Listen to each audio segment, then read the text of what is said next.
All right, here we go. Welcome to Waking the Future. I am Pat. What's up, guys? I am Joel. Thank you for tuning in to Waking the Future. Today is Sunday, February 28th, the year 2021. And as always, today is Sunday, so we're just going to give a quick VAERS update. And we are up to 1,095 deaths and 19,907 adverse event reports. So deaths only up about 130 or 40. Yep. Pat. Yeah, it was 930, I think, was the number last week. So. Okay. Yep. So up about 125, which is probably the lowest rise we've seen. Yeah. Since we started doing this, but adverse reports are way up. Yeah, that's up almost. I think 5,000. Yeah, it's up about 25%. So it'll be interesting to see because the age groups are going to be getting younger, Pat. Also, yes, exactly. So we'll see. Possibly, we may see less deaths, but they're going to be getting younger. And, right.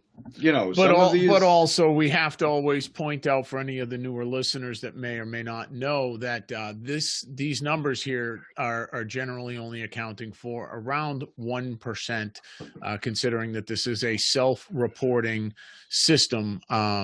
This is not something where your doctors are sitting there waiting to see if something happens or calling and checking on you. It's up to you, the person involved in the experiment to self-report.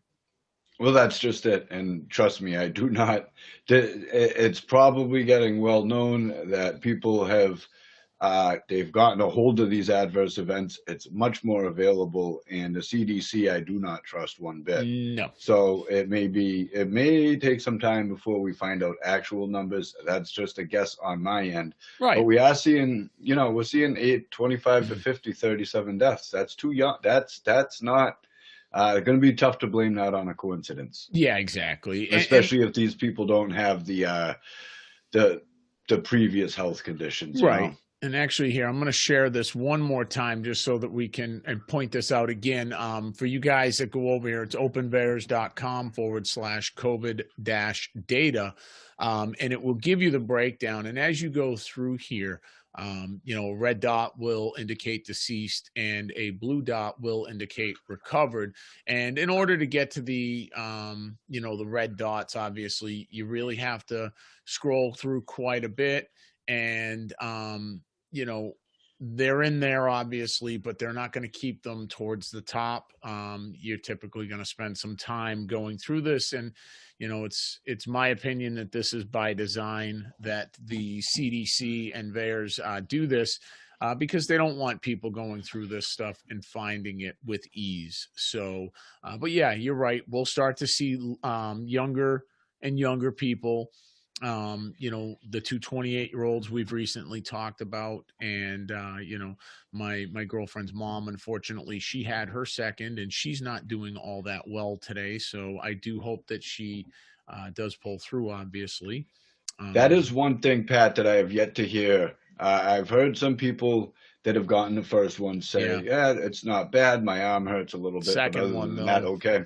I have not heard any good stories about the second shot. No, not one. I'm not exaggerating. Well, this is now your body is just now saying, whoa, what are you doing? I barely was able to, get over this first dose of poison that you injected into me. What are you doing here now? So yeah, definitely, watch out for the people that are getting the second jab, guys, because, we'll see how things go. Like I said, I do hope she pulls through and there's no major issues, but unfortunately, a lot of people are starting to get this second one. We're getting upwards of 10 or more million now have received their second dose here in the United States alone. So something we'll have to watch for. Yeah, it's definitely going to get interesting as time goes on. Yeah. Time is really going to tell on this. And so, but let's not just keep it dim and grim No, tonight, no, Pat. no. Let's get a little positive news in Yeah, today. So, guys, let's be get over sure to get to over to the VAERS and check those numbers out again, as always. Now, this one, on the other hand, from Humans Are Free, UK, more than 200,000 sign a petition against the vaccine passports. Parliament has to debate it. Now, we released this morning talking about the vaccine passports. There's some talks about it here in the States now. But I think it was the vaccine czar, Zahawi, over there in the UK, basically outright said, no, no, no, this isn't going to happen. We know, Boris has been kind of, skating around whether or not it would be something they would do. So now it's recently come out in the UK that, yeah, this is something. So the petition here will be in the link as in the show notes, rather, as well. I'll put the direct link into there for you guys in the UK so you can get over there and sign it if you have not already. So it's a petition opposing the introduction of vaccine passports in the UK. It has been signed by more than 234,000 people at the time of writing. And this was done, in fact, today. So meaning it will likely be debated by Parliament. Now, one thing to keep in mind on this particular article, guys, and I was not aware of this, Joel, is the government does have to respond to all petitions that attract more than 10,000 signatures and has to consider a debate within 2 weeks on those that surpass 100. This one clearly passes the 100,000. But I didn't know this part of it. However, due to coronavirus, petition debates were temporarily suspended. And on Thursday, MPs voted to restart them. So it remains to be seen how long it will take them to get this particular petition. So again, this is something, obviously done by design, over there. And I'm quite sure if we dug deep enough here in the States, we would see something similar. Yeah, well, I don't know about that. Well, yeah. Well, petitions Okay, don't do much but anything here in the States anyways. They don't care. exactly, but at least it has to get seen. And the other thing that they've become a little transparent too, after months of denying there are any plans to introduce so-called vaccine passports, the British government has also now admitted that not only is it considering introducing them for travel, Yes. but also merely to gain access to event spaces and even shops and pubs. Yeah. So, this is big. They're finally, yeah, it's a bit of good news. Yeah. I'm not exactly sure how petitions go and debate goes, but I think it will lead. It does a couple of things in my eyes, Pat. Mm-hmm. It makes the Parliament recognize, okay, all right, well, they're serious. Yep, we got some people. We've got some people standing behind us, but also for the morale of the people, I think it would certainly seem like a win, like not a win, but like going in the right direction. That okay, at least this is going to be heard.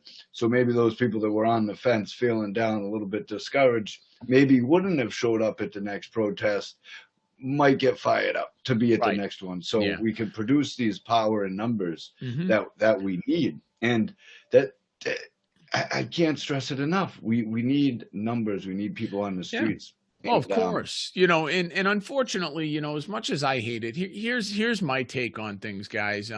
We got a whole lot of feedback on our guest the other night, and I look at it like this. I'm of the type, I consider myself more of an anarchist than anything. I despise government. I cannot stand it. I feel that humans as a whole could do better without, right? But that being said, unfortunately, we are stuck with this system as it is until something happens and until we all band together and do something about it. This is what we're stuck with. And what I wanted to point out is, she's somebody trying to work within the system, okay? And this is an example here. This petition is an example of trying to work within the system. We do need to continue to try this at times. We have not yet to exhaust all of our attempts to try to take the system down as best we can. You know, we get a lot of emails about common law and things like that. You know, but we do have to try all avenues, guys. You know, it's so easy to just write off the system and say, fuck the system. I can't stand you. I'm done with you. Trust me. I've been there many times, a lot lately. But unfortunately, the reality is this. Unless we can get, you know, tens or even 100 million in each country to step up and say it all at the same time and actually stick to our guns and just no longer acknowledge and recognize, this is where we are, and we do have to try to work within it at times. Well, and this is where we are. Yeah. And as I hate saying that, I don't want to say it. The reality of the situation is, and I've always, you know, this is one part, not where me and Pat disagree, but where we come from different standpoints sometimes. Where Pat is, you know, I have the same political views as Pat, but I also keep it in reality. I don't want to say, I'm not trying to put you down, Pat. I'm not trying to say you're not in reality, but I try to keep it where we are right now. You don't lean as anarchist as I do. Well, I don't work towards that right now because it's not where we are right now. Right. What I also know is and I was just talking to my father about it today. My father's somebody who's been awake since the 80s. He's like, Joel, we've been punching keyboards and talking amongst each other since the mid 80s when these first forums came out on these giant IBM computers. And here's the reality: we're right where we are because of that.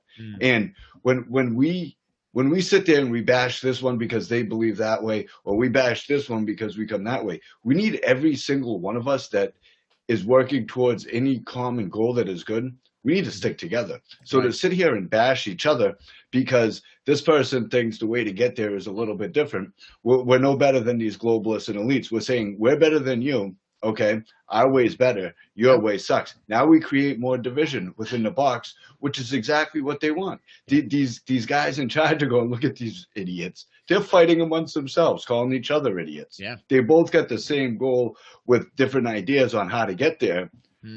But they're creating that division within the division, right? It's a thing we've seen the last 4 years here in America with the Trump. We all know the system's got to change, but because you like the right boot and this one likes the left boot, we're going to fight amongst each other and get absolutely nowhere. Meanwhile, you got the right and the left, you know, sharing their scotch and their $5,000 cigars going, look at these guys. You know, Biden and Trump are giving each other a high five behind the curtain, you know. Well, you and know, it's just, that might be taken a little bit extreme, but hey, we never know. But this is something that, obviously, 200,000 people have faith in this. 234,000, man. That's right, huge. to sign this and at least open up some eyes and keep the faith that we can keep this going. So, you know, I just wanted to get that out there, guys. Thank you all. You guys all kick ass. You know, all the emails, Patreon, subscribe stars. You know, things are looking cool, man. You guys are giving us plenty of information. You're keeping us busy. And, you know, it's just great to see. We're gonna be back in the morning, bright and early. We will, as always, as we get into March already. We're already 2 months. And actually, 2 months. And I wanted to just let it out there real quick too. Is this morning, guys, we did do a good show with Jim over at Planned Illusion. He's got a BitChute channel. And we did a good show with him this morning, and we're figuring he'll probably have it up in the next day or so. So keep a look in our show notes, guys, for us to drop the link. I'll also announce during the show that we drop the link for that one. Jim puts together some really good things. He's had a couple good documentaries, and he's continuing to work on one now. He's down in Australia, so he was over at the protest a couple of weeks ago, and some good stuff coming out of him. So go check him out at Planned Illusion over on BitChute. Well worth it. Yeah, that's it. Also, I forgot to mention, we are also now on Brighton. I don't know how to pronounce it. I'll get the link to it over in the show notes on that. That's a Yeah. new platform I'm finding, but it's got a pretty good amount of people on it. So we started tossing our videos up there as well. So another place to check us out. Censor free so far, we shall see, as with Yes. always. So that's it, guys. We'll be back at you tomorrow. Thank you for tuning into Waking the Future. Remember, don't take our word for it. Do your research. Come to your own truth. Freedom starts at home. Laters.